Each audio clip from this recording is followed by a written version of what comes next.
Hey, good evening, everyone. Welcome to the 3BeerPod. It is episode number 5. I am Chris, and I'm that Tim. is Tim. How you doing, buddy? I'm doing great. I'm excited for tonight, Chris. I'm not gonna lie. Yeah, we're pretty pumped. And Joe just jumped online, so we're all ready to go with our guest for episode 5 of the 3BeerPod. Welcome to it as we talk beer. Tonight we're talking baseball. I got my Jays cap on. You've got 84 Tigers jersey on here. Feeling good about it. Very Trammell, nice. number 3, Alan Trammell, Hall of That's Famer. really cool. So we're going to get to talk to Joe here in a couple of minutes, but let's get into things here as we want to have as much time with Joe as possible. Let's start right away with what you drinking, bud, here tonight. What are you drinking, Timmer? Oh, tonight. I'm going back to a favorite here. Nice. And I'll tell you why. This is Flywheel Blonde from Chatham, Kent. Sons of Kent Brewing Company. The reason I'm going with this one is the Sons of Kent sponsor our baseball team. Since this is a baseball themed pod tonight, I thought I'd go with what I know. Well, I don't think we'll be playing softball this year at all, but good to represent our team sponsor. Timmer, I'm drinking some McLean's Lazy Hazy IPA, IPAZ. There you go. Ouch. From McLean. This is from Hanover, Ontario, which I have been to a couple times. I spent a week in Hanover one weekend. It was a good time. So I haven't had this yet. Have you had one of these? No, I haven't either. What do we got? It's very tasty. I don't put mine in a glass. You're not doing that tonight, eh? Not with the Flywheel Blonde, just because I'm trying to get the old after baseball beer feel. We should be drinking that in a parking lot, shouldn't we? I know. Season should be starting here soon, but we'll put it on hold for now for the good of the cause. There you go. Hey, let's get into some beer buzz. What's going on in the world of beer here before we get to Joe tonight? A couple of things. I found this stat, Timmer. Stella Artois has the oldest logo in the world of any logo for any business. It's been used since the brewery was founded in Belgium, 1366. For any business, that's for impressive. Any business. There's something that might come up in jeopardy at some point. I'll write that one down. Hopefully, some of our local craft breweries will be around for that long as well. We were talking about this just before we went on here tonight. By the way, any comments, any questions you have, you can throw them up online. With the COVID going on and the pandemic right now, it looks like small breweries, across Canada are in some trouble right now. Just read a stat: 1,100 craft breweries, which employ about 10,000 people, are obviously very vulnerable, like a lot of businesses are right now. And out of those 1,100 craft breweries, about 80% of them have opened in the last 5 years. And you know how the first 5 years in a business is pretty tough. So add a pandemic to it. That's crazy. I can't imagine what these guys are going through, especially when they had, kegs full of beer, trying to get out to their restaurants and bars to have it sitting on this beer. Hopefully they're able to get it back into some cans and bottles and get it out there to us. Again, last week we talked about the website that had all of the ways of getting craft beer delivered to you. So check that out and support these guys. I thought a comment in the story: name another industry over the past 10 years that has put hundreds of new manufacturing facilities in small towns across Canada. That was a pretty interesting quote there. So. Yeah. I got a couple other stories here. The way that breweries are dealing with the COVID, obviously people can't get into the tap rooms. So some interesting stories. The Exchange Brewery virtual trivia night at Exchange Brewery up in Niagara on the Lake. You've been there, right? I have been there. Pretty neat little brewery on the main street there in Niagara on the Lake. So on Monday, I think it's Monday nights, you can go online and you can order a virtual trivia package. They deliver the beer to your door, and then you go online that night and play along. That sounds like a great idea. I love that idea. That's a great one. Muskoka Brewery's doing a similar thing. Stay-at-home trivia night. 300 trivia fans joined for their first trivia night. Fun gets started at 5 o'clock on Thursdays. You can follow them on their Facebook page. And Collective Arts has a virtual happy hour. They're up in Hamilton. Artists, musician, brewers, and others are jumping online, and they're jumping on their YouTube, their Instagram channels. They've had a street artist come in as well to be a part of that. So I love the idea of a virtual happy hour. That's fantastic. I think we might need to start one of those here in Chatham, Kent. How about Bayfield Brewing up in Bayfield, Ontario? They've now offering Snook's Stout, in honor of Huron County native and Stanley Cup champion Ryan O'Reilly. Yeah, that's awesome. That's a cool little brewery too. I was able to stop up there last summer. Nice little small spot there, on the main drag. O'Reilly grew up in Varna, which isn't too far from Yep. Bayfield, and his nickname was Snook, and so they named the beer after him. And you can buy some of the beer while supplies last. You buy a 6-pack, you have a chance of getting an autographed um, photo of Ryan O'Reilly, and they'll That's really order. cool. They'll deliver all the way down to about London area, but you can find out more on that. They were the official pouring sponsor of his Stanley Cup party. That's So amazing. you can I imagine. bet you that was a party. Yeah, you can imagine. You can imagine. Bayside Brewery in Erio is now delivering. They've got a new brew out as well, Deep Divot Clear Lager, which is now available. I haven't seen this in the stores yet, but it's in the No, I LCB haven't either. your store locations. They got online ordering now, right? Basically Yes. online. Yeah, that's awesome. Yeah, Toboggan Brewery, Richmond Row, downtown London, is helping deliver groceries as well right now. And they bring you beer too? Bring in beer and they'll deliver groceries too. So there's that's a great combo right there. Congrats to Toboggan. Powerhouse in London is what are they doing here? One of the ever expanding rosters of beers. They've got a new Dunkel released in April out of the old Kellogg plant there. Curbside pickup is available too. That's like there's like a play area for kids and a brewery for adults. I have not made it there yet. When this clears up, I guarantee you my 7-year-old will be burning off some energy while I supervise from a distance. That's so funny. There you go. Getting some comments here. Should we get into this? Because this is what we're pretty pumped for tonight. Thanks, Aaron. My mom's watching tonight. That's great. Yeah. BJ's on for happy hour. Nice jersey. Yeah. Right on, Quakes. Stonehouse Brewery and Varna's in there too. Hey guys, awesome. Let's bring in our guest. Our first guest here tonight is from Windsor, Ontario. You got the doorbell. There you go. Oh yeah. Welcome to the show from Windsor, Ontario. It is Joe Siddall. Good evening, Joe. How you doing, buddy? Gentlemen, I am very well. I'm just not hearing your partner. I hope that fixed. Oh no. Oh no. Oh man. I gotta be able to hear him. You can hear me though. Yes, very clearly. You can't hear me, Joe? Oh no. No. Okay, we'll see if we can get Timmer hooked up there. Okay. All right, Joe. We'll pull him back in here in a minute. Timmer's going to get that set up. First of all, where are we talking to you from? I'm at home. I live in South Windsor, born and raised. My wife Tamara and I have 4 children. We have a couple of them still hanging around at home, so we still have a pretty busy house, even though they're not young kids anymore. So I snuck upstairs here just to get out of the happy hour and dinner hour downstairs. So I got a little quiet spot. Did you crack a beer tonight, or are you going to hold on? So unfortunately, I'm not local, but I am looking for something local. Okay. I have a Glutenberg blonde, and I am a celiac guy. So I am no gluten. So I've fallen in love with Glutenberg blonde, and I'm joining you for this. But I'm looking for those local craft breweries around the Windsor and Essex County area to come up big for me. Yeah, that's good. We had a guest on last week, Marty Turco, played for the Dallas Stars, and is part owner of the Kingsville Brewery. Right on. Yeah, and it's really, really good stuff. So if you get a chance to get down there, and we've talked to some others down that way as well, so you're certainly in good company down there. Tim's jumping back on here, but we're going to get him all set up. But did you make it? So you were in I guess Dunedin down in spring training, all set to go.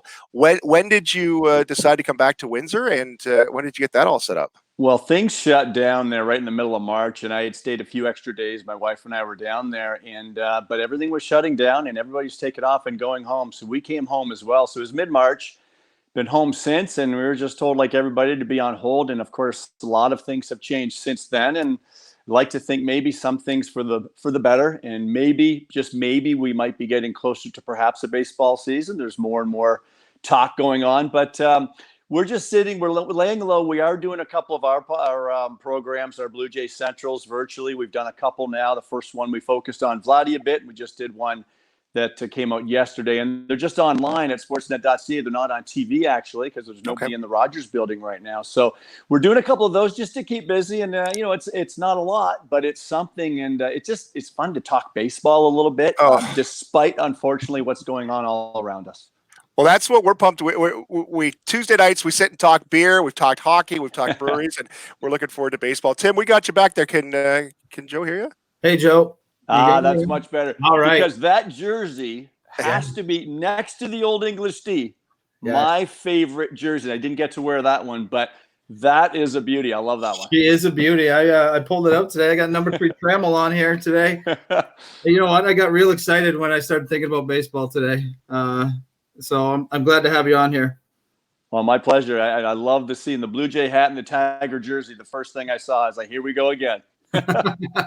For sure, Joe. What's it like being a lifelong Tiger fan and then getting to play for the Detroit Tigers? The best way I can put it is a dream come true. There's no other way to put it. There are a lot of highlights in a career when you play so long. The first highlight was, of course, just getting a major league call-up. And then it was the first hit. Then it was the first home run, which actually came at Tiger Stadium. But so a lot of great memories. But to grow up a Tigers fan, guys, and my brothers used to take us to Tigers games all the time. And I spent a lot of time at Tiger Stadium. And I idolized Lance Parrish because I was a young catcher growing up. And I got the plastic souvenir helmet. You remember those that they used to give away? And I used the whiteout, the liquid paper, to put a number 13 on the back. And one time in Pee Wee baseball, one time in Pee Wee baseball, there it is at Central Park. I wore it in a game playing Pee Wee baseball in my neighborhood. The umpire didn't notice until about the third inning when I took a foul tip and it shattered, and I got all kinds of heck for it. But I tried to get away with it because I thought I was cool, right? You had the helmet on backwards like the big leaguers did. So again, to play in Tiger Stadium for the Detroit Tigers, it was fantastic. That's a good look for you there, Timmer. I'm rocking this for the rest of the show here. This is what I love there you go. We just had a comment here, Joe. What a great guy. BJ Griffiths had a couple of classes with you when you went back to school at the University of Windsor. I was an adult student, and I'm glad that BJ is tuning in. But yeah, it was a lot of fun. You know, I just did 1 year of university when I left high school, and it wasn't even playing baseball. I actually went to Central Michigan University as a quarterback. Went to school for 1 year, but then I signed the next summer to play professional baseball. They were hosting just a local Montreal Expos camp for kids around the area, and I guess it went pretty well for a couple of days. And lo and behold, I went and pursued a professional baseball career, but I just did the 1 year of university. So after my career, I enrolled at the University of Windsor, and it took a little while, but I think it was about 7 years to finish my last 3 years of my HK degree. So all in all, it was about a 20-year degree, but something I'm still pretty proud of. So glad BJ's tuning in. That's cool.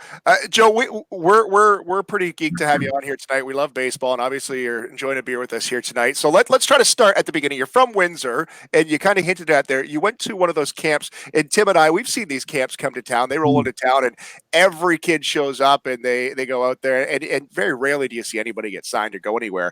That's what you did, and you ended up actually signing a contract at one of those camps. Yeah, and you described it to a T. I mean, when I got the original phone call to come out to the camp, they said that they were hosting a camp, and it was out in Tecumseh at Lacoste Park. Invited me to come out, and they said, bring a few buddies. And I was like, sure. I mean, I was so naive at the time. I think I was 19 years old, and I was about 2.5, 3 weeks away from going back to Central Michigan to school because we were starting classes and 2-a-day football practices in mid-August. This was late July. So naive is probably the best word to describe it because I had no visions of signing a professional baseball contract. It was quite literally just something to do for a two-day camp. We were just going out there for fun, and that's all that happened. And then usually what they do is they might see 1 or 2 kids and invite them to a national camp in Montreal at the Big O. And I bypassed that, and they called me after the camp the next day, and they said that we'd like to sign you to a professional contract. And I remember saying, well, no, I can't. I have to be back to school in a couple of weeks. And they're like, no, listen, we'd like to maybe come and talk to your parents and explain this to you. So I took about a week to decide. It wasn't easy, you know. I mean, it was a full ride football scholarship at CMU and a chance to be a quarterback and get my education. So it was really a nice problem to have when I look back at it, of course. But what a life-altering decision I ended up making by choosing the baseball route, because I'm sure I probably wouldn't be sitting here today talking to you guys about baseball and now getting into a broadcasting career. That is so cool. So you play with the Montreal Expos. So you're a Canadian kid, and you're a Tigers fan, as we talked about. But you play for the Montreal Expos. That's got to be a nice little feather in your cap as well.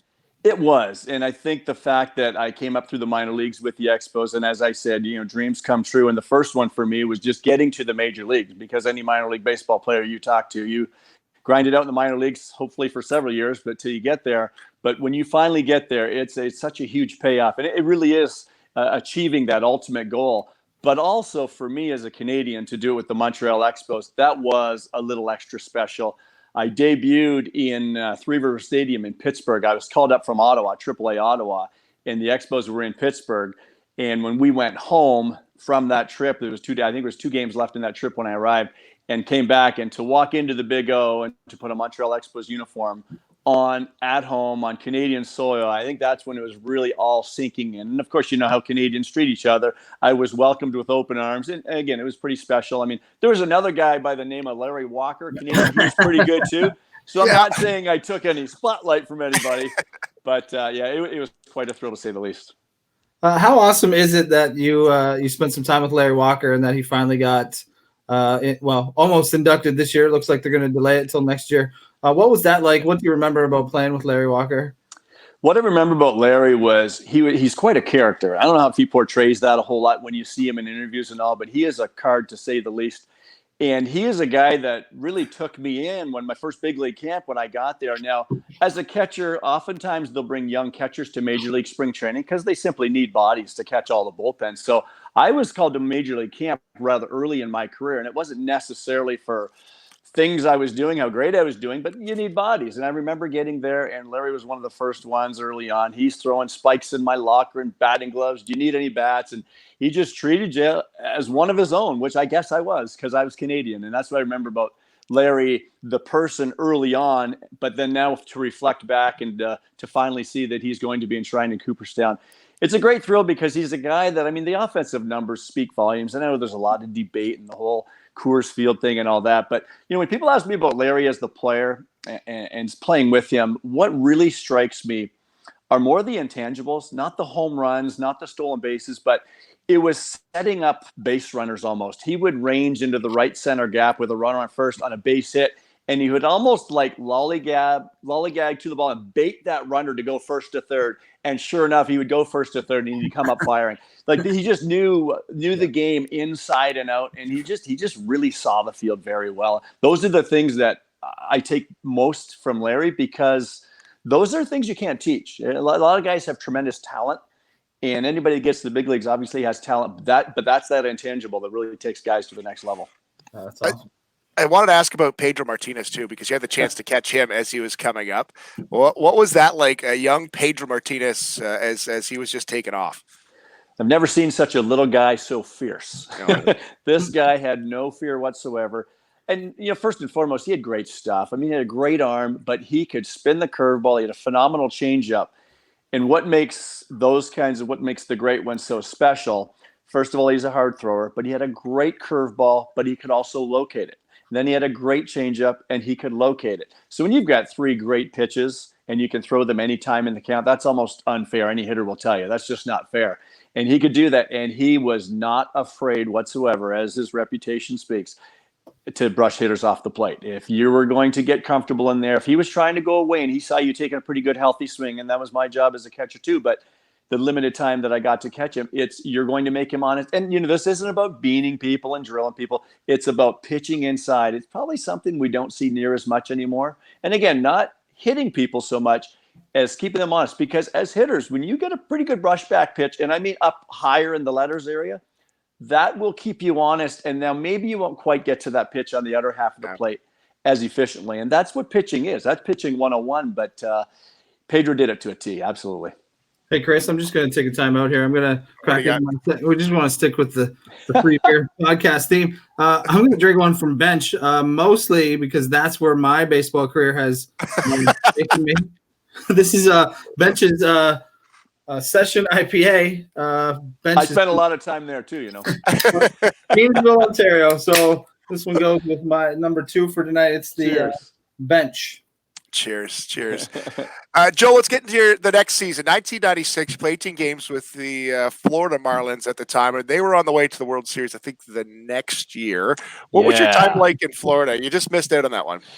I did. It was, you know, as a minor league free agent, it was the first time I left the Expos organization because I signed and came up as an Expo, got to the major leagues a couple of times in 93 and 95, and I was let go at the end of the 95 season. I was a minor league free agent.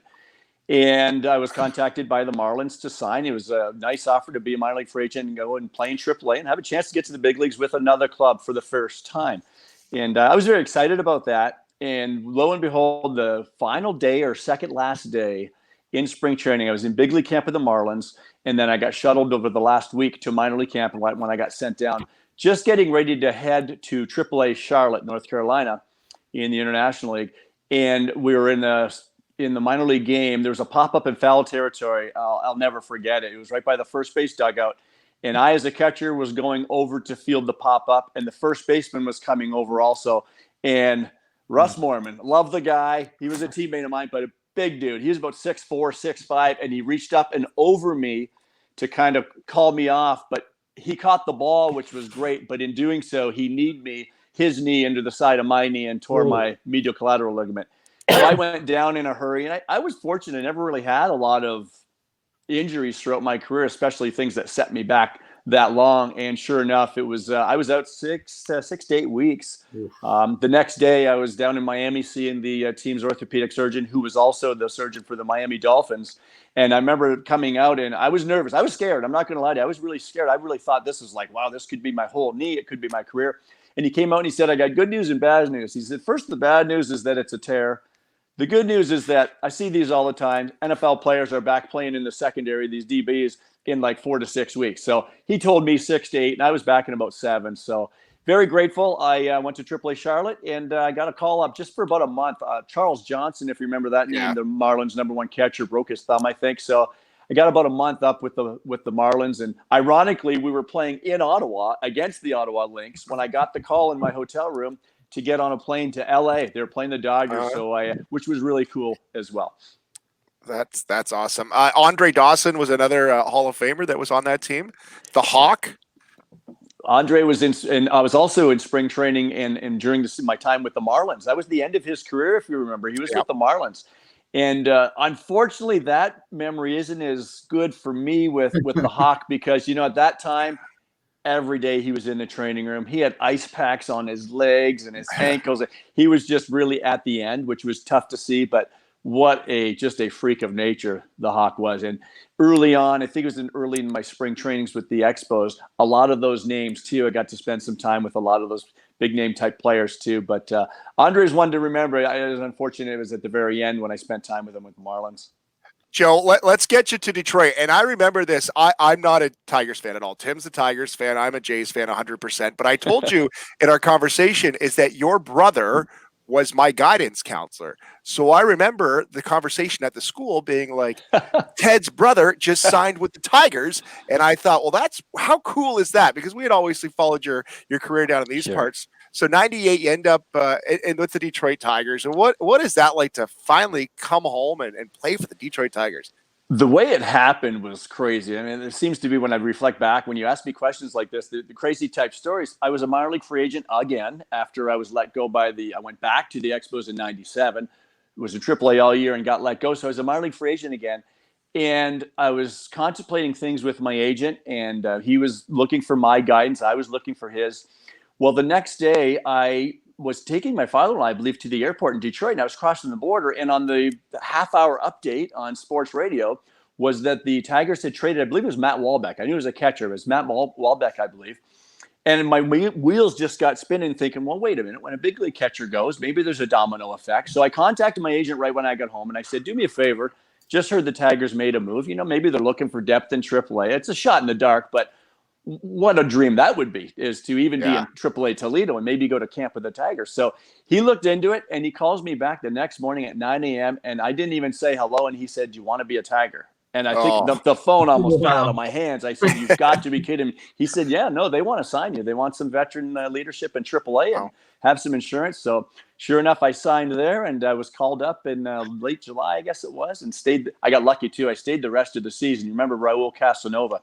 He had pulled a hamstring. That was the reason why I got called up. So I was up in Detroit, supposed to be for 2 weeks. We were in Baltimore at Camden Yards. I didn't play that day that I was due to go back when Casanova was due to come off the DL. I was in the bullpen at the end of the game. We're walking off the field after the game ended. And this is at Camden Yards now. So we're headed to the dugout, to the third base dugout. And as we're walking in, I'm expecting to get called into the office. But instead, and I can't remember who it was, but some of the relief pitchers were talking about, they said Casanova got hit by a pitch and broke his wrist today in his rehab game. And of course, I mean, we never wish anything bad upon anyone, guys. But as soon as I heard that, I kind of went, oh. And sure enough, he Wow. ended up staying on the injured list, and I stayed the rest of the season. So it was great. What a wonderful experience for me.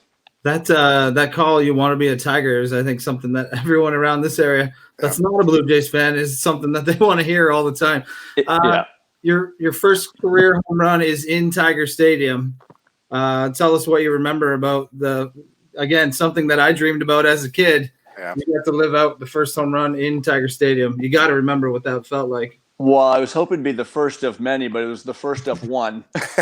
So it was very memorable. Yeah, and you believe it or not, it was against Seattle, but it was off of left-hander Jeff Facero. Well, Jeff was my teammate in Montreal previously. So that was even more ironic. And as you guys know, you probably have the internet. You know, my stats necessarily offensively aren't the greatest. And Jeff knew that too. He loved pitching to me because that was my strength, was catching and being behind the plate. Not much of a hitter. Well, Jeff gives up a home run to me, and I think he just thought, are you kidding me right now? Siddall hits his only home run of his career off me. I'd love to talk to him. I haven't seen him in years. But, yeah, it went off the facade of the upper deck in right center field, and it came back on the field. And the ironic thing is that once we hear another ironic story, well, most times when guys get their first major league hit, first major league home run, your team personnel, they try to retrieve the ball. Well, the center fielder for the Mariners was Ken Griffey Jr. He picked it up and fired it back up into the bleachers. So when he fired it back up in the bleachers, of course, that makes it a little bit more difficult to retrieve. But our team personnel went up there. The person that had my baseball would not give it up because Ken Griffey Jr. threw it to him. So I think they ended up the next day, they talked to Griffey. And I never got a chance to talk to Ken Griffey Jr. about this, but apparently he signed something or other, and they gave him the ball. And I got the baseball. So I still to this day thank him for that because it's pretty cool. I've saved 2 baseballs. And it was my first major league hit in Montreal at the Big O off Frank Tanana. And my first major league home run at Tiger Stadium. Does it get any better? That's awesome. All these names are right in our wheelhouse, Tim. These are names that we've thrown about. I saw his first hit was against Tanana, and I was Tiger memories again. That's awesome. That's so awesome. Joe Siddall with us from Windsor, former Major League Baseball player. So your career ends. You're in Windsor. I wanted to ask about being a bullpen catcher, and what is that exactly? And is that like a job like any other job? Are you only a catcher at the home games? Are you on the road? What is that gig like? Well, let me rephrase this and correct you just a bit. A lot of people ask me this question, and would you believe when I got home from playing, I kind of took that year off, and then I'm thinking, what am I going to do with myself? Well, that's when I enrolled in HK at the University of Windsor. I thought the first thing I do wanted something, just some unfinished business. I always wanted to finish my degree off. So I started to peck away part-time. We had 4 children, my wife and I at the time, so we were pretty busy. She was working. I was doing the stay-home dad thing. So I started taking one course at a time. But then the next off season, I think it was 2 seasons after I retired, the Tigers I was getting offers to manage in the minor leagues, which right when I retired, I said, no, I'm done with this. That's why I'm coming home from playing.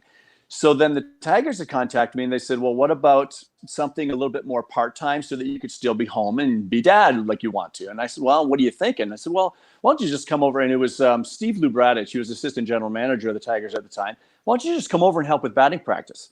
I was like, sure, no problem. So what happened was it wasn't really catching in the bullpen as much as it was helping with batting practice. So I would throw batting practice to guys in the cage or on the field early if they needed. I would soft toss drills. So I do a lot of the cage, all of pregame prep work for all the Tigers hitters. And I'd basically be the right-hand man for the Tigers hitting coaches, whoever they were over all those years. I ended up doing it for 12 years. Wow. Now, the catching part of it was interesting because if they needed me, I would run down, if the pitching coach was short a catcher or whatever, somebody had to get a bullpen in. I had gear in my locker to go down and do that, but I really didn't want to, believe it or not. And I didn't I didn't phrase it to them that way, but after all the years of catching, I kind of wanted to get away from the squatting and hopefully save these legs of mine.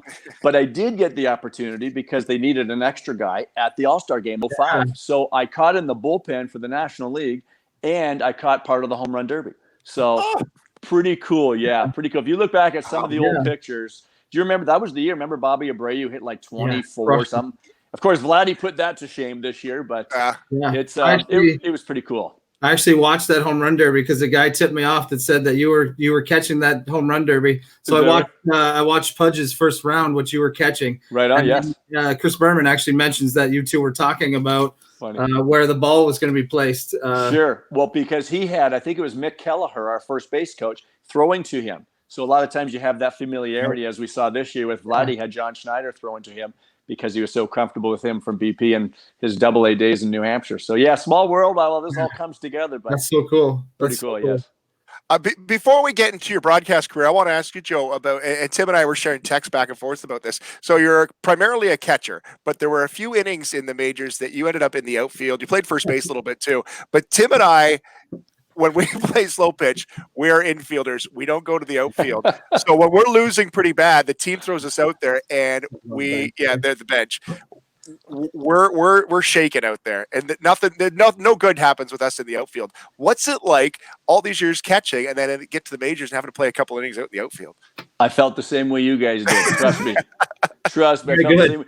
It was emergency. I think it happened in Montreal one time when Felipe threw me out in left field. Now, I did get a little bit of experience. I think it was in AA. I was in Harrisburg with the Expos probably a couple years prior. And same thing, minor league teams, you get injuries, you get short. And I remember telling my manager back then, I was like, yeah, I'll play anywhere. You just try to get in the lineup, because I was oftentimes a backup type catcher. I wasn't playing every day anyway. So it happened in AA. So I had a little experience, but it means nothing. Yeah, big league ballparks are so different.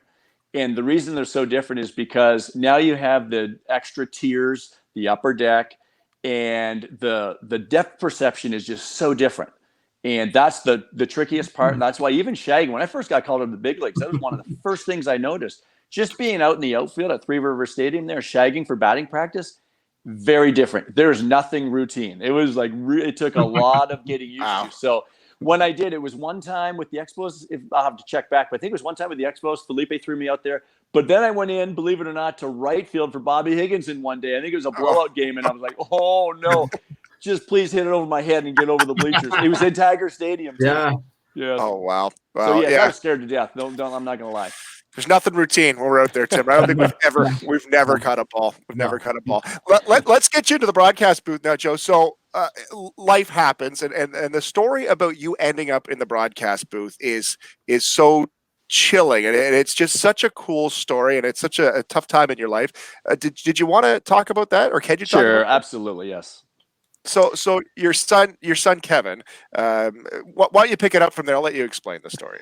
So I obviously had finished my career. I'd been doing the Tigers thing for batting practice for about 12 years, and I was still doing it actually when things happened. But Kevin was 14 at the time. He's the youngest of 4 children. We have 2 boys and 2 girls. Kevin was the youngest, and I was coaching his Pee-wee probably team. And that was Bantam, I think. And we had a game out in Riverside, and he had a really good game too. And here's the irony again.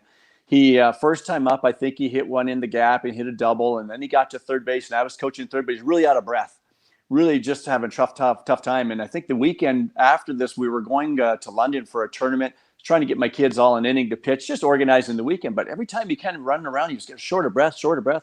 And I was going to get him pitch the final inning. And I said, Kevin, can you give me an inning, right? Because everybody was kind of pitching an inning, get ready for the weekend. And he's like, no, I don't think so. And I kind of went, wow, that tipped me off. Like, my wife's a physician, so I kind of alerted her when we got home. Well, test after test, he comes back, and apparently he's got this massive tumor on his chest.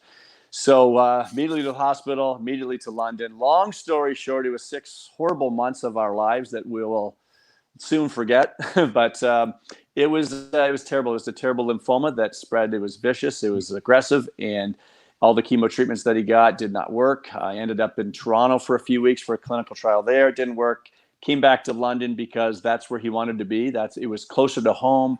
It was where a lot of his family and friends could come visit him more easily. So really his choice to come back to London rather than stay there. And we'll still remember that. But the community, guys, and this whole area, I mean, this city where we live and this community where we live, it's just ridiculously giving and caring and loving. And that's one thing we will all take back. And my wife, Tamara, and I, and our other 3 kids now, they're all about being grateful. And we've all tried to take the most positive spin in the world, as hard as it is to do. And I'd be lying to you if I wasn't trying to fake myself out right now, because I still do as I tell the story. You got to try to go get over those obstacles, those hurdles, try to be grateful for what we do have, try to be grateful for what we had in Kevin for 14 years. And that's it's a little easier to talk about, obviously, now. But it was a horrible thing in our lives. Something crazy came out of it for me. And that was this broadcasting gig, and it was thanks to my first partner, Jerry Howarth. And the story here, and I hope you don't mind telling it again, is No. just so wild, like the connections. And so he passed away in February of 2014. And then not too long after, you end up in the broadcast booth. How does that all come together? Well, think about when spring training starts, right? Late February.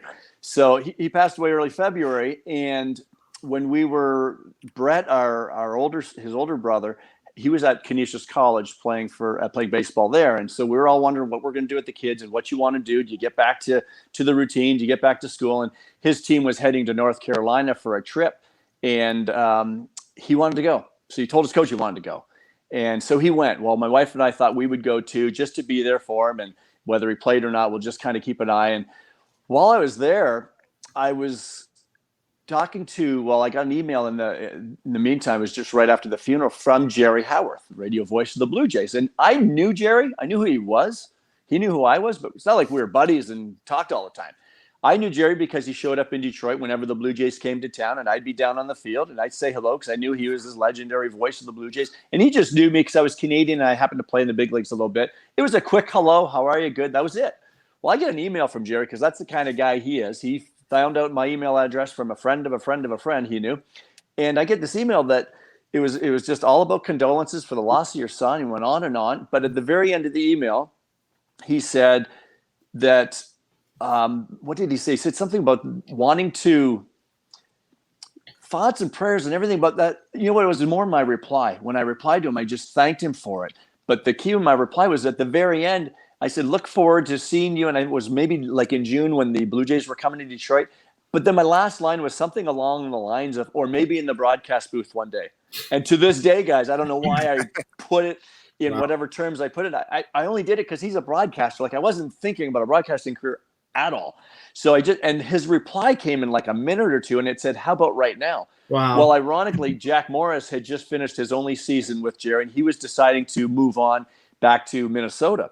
So the Blue Jays were actively, Sportsnet or the 590 The Fan was actively looking for a replacement. Well, Jerry said, so I replied, I said, you got to be kidding me, right? He said, no. So he told me about Jack and how they're actually looking. So he gave me the program director's name and number, or he was going to call him first. And then he said that he'll give you a call when you get back from your trip seeing your son play on Monday. And I'm like, yeah, right, whatever, right? Well, wouldn't you know it, I'm getting emails while I'm in North Carolina from this program director asking what's going on. So I kind of, the whole spiel. Well, I get home and he said, let's talk Monday morning when you get home. Well, he called me at 9 a.m. right when he said. Wow. Don Collins was the program director at 590 The Fan.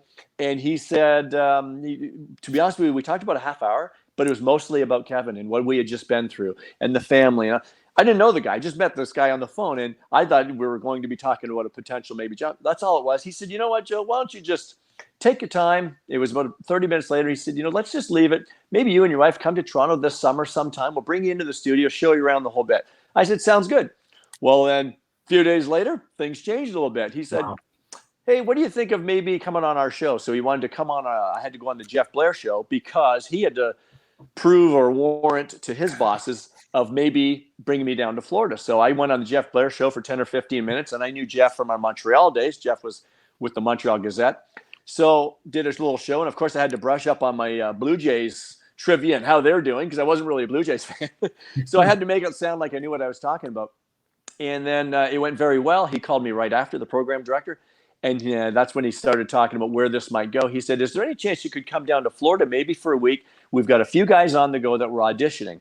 And I said, yes. And by this time, I remember saying to my wife, we're in the kitchen, and I couldn't believe this is even happening, that something might happen here with broadcasting. And I said to my wife, I said, I think I should just dive into this head first right now, like not this part-time couple games here. Let's just go for it and see where it happens. And we were in a fog. We didn't know what we were doing. So that's what I said. That was the approach I took. And he said, well, why don't you come down to Florida for a week? We'll get you some games because he's got other guys auditioning too. So I said, great. So that was the plan. This was like on the Monday or Tuesday, and he was asking me to fly out like on the weekend, like Saturday, I think. So a few hours passed. Later in the afternoon, he calls back. He says, Joe, any chance you can get on a plane tomorrow? And I remember I was in the kitchen. I looked at my wife and I said, yeah, there's a good chance, but I better pass this by my wife first just to drop this on. So she's laughing too. I mean, we were just like, really? Is this for real? So I flew down to Florida on I think it was the Wednesday. I met him it was a welcoming thing with all of our Sportsnet people. I did the Thursday first game of the Blue Jays spring training at Clearwater against the Phillies with Jerry. I basically met Jerry in the morning on the field in Dunedin. They were taking batting practice before they went over to Clearwater to the Phillies field. We talked for about 20 minutes along the right field line, and he just basically gave me broadcasting 101 about, when the pitcher's getting ready to toe the rubber, leave me to describe the delivery, the pitch. You get your insight in between pitches, just all the little things that might help me, because I've never broadcast in my life. So we did that, and the game went pretty well, I thought, for my very first thing ever. And Jerry thought it went well too. And the guy, my program director, called me that night. He said, "Hey, excellent job. You're good for tomorrow?" I said, "Sure, absolutely." So we did tomorrow. Well, the second game, I did 2 games, guys, and he asked me if I had time to meet him for dinner, and he offered me the job. Wow. So it was whirlwind. Yeah. I mean, I was like, whoa, like offer the job full time, 162. Like I think I got a week off or whatever, but full time radio broadcaster for the Blue Jays alongside Jerry Howarth, just like that. Awesome. So that's how it all started. Wow. We're so jealous. We got to play for the Tigers and we get to broadcast for the Blue Jays. That's our dreams right here. So that's such a cool story. I'm Tim, just thinking like Ernie Harwell days of listening to Tigers baseball. Like that's got to have, when you get to jump in a booth after you listen to Ernie Harwell for so many years. I'm just living vicariously through your stories here. Yeah, let me rub it in a little bit more than this. This one story I love also because as I said, when I signed with the Tigers, I thought that was so cool to go to big league camp, and I'm there with Tony Clark and Bobby Higginson and all the big name guys. And my first day in Lakeland, I was in the clubhouse. And around the corner, I heard this voice, but I didn't see the person. And you know who it was. It was Ernie. He was talking to somebody, and I heard the voice. My back was to that side of the room, and I think I just perked up and went, "Oh, my goodness." And as soon as I turned like this and saw, it was Ernie Harwell. And so I went and I introduced myself. And Ernie was the most gentle, kind human being you're ever going to meet. I loved listening to him, and he was fantastic to be around.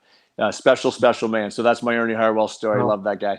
Yeah. I had the opportunity to go to Comerica for Ernie Harwell's farewell speech when he got on the field when he was battling cancer. Sure.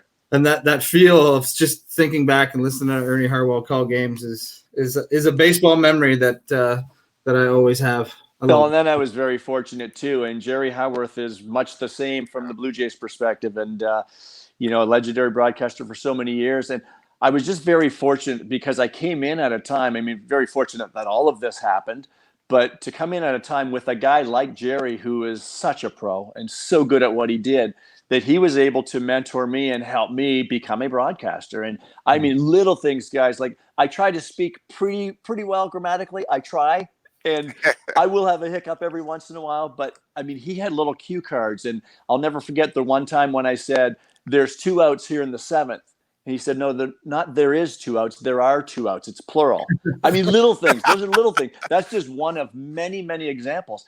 Gonna, he's going to round second and go to third. No, gonna is not a word. He would say it's going to. He would write it on a little index card and put it right in front of me in the broadcast booth. Wow. So I would, of course, after a while, I was kind of rolling my eyes a little bit, thinking I'm just having a tough enough time talking here on the broadcast, let alone doing it grammatically correct. But yeah, he was great in that regard. So I had a very good mentor on that side, but luckily too, I also got to fill in for Pat Tabler on the TV side when he was away. So I was with Buck Martinez. Well, does it get any better? So I got to do it with Jerry on the radio side.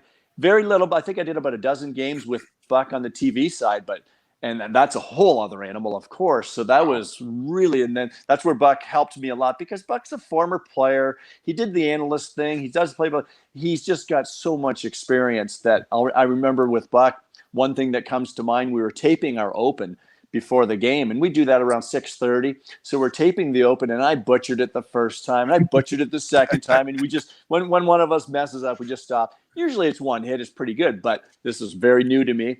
He turned around and looked at me, said, "Just look in that camera and pretend you're talking to your son about baseball."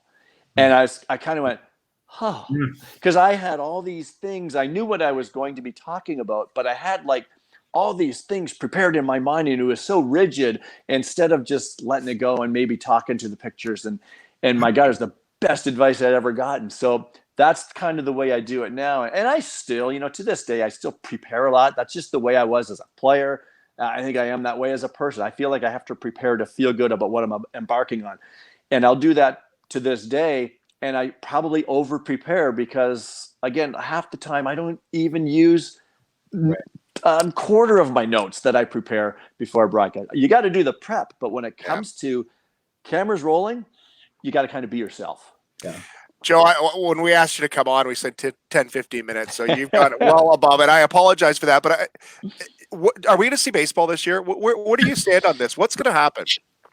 So we just taped a segment, and we had John Paul Morosi and Shai Davidi on with us. And, I think the one thing that's happened in the last week or 10 days is the conversation's changed a little bit from that. Will there be baseball? And it seems to be more now along the industry leaders and the national media is, when will it be? So that's a good thing. We're talking more about when now than will it actually happen. And I think the answer to when, nobody knows, guys, but I think best case would maybe be around the 1st of July. Could we have a 2-3+ week training camp in June? But my goodness, the more I hear about it, the more I think logistically, like, how are they going to do this? Things can change a lot in a month. By the end of May, even in a few weeks, by the end of this month, a lot can, the virus certainly, I think, will dictate a lot of what happens. Yeah. But we're all hoping that things are getting a little bit more under control to proceed with things like sports. But, I mean, things are still touch and go in a lot of places in the U.S. And, the one proposal was about having teams play in Arizona and Florida in the spring training facilities. That, to me, made a little bit more sense only because you're confining the number of states that are involved. But the talk of teams being in each of their 30 cities, that's almost seems a little bit out of the box for me. For sure.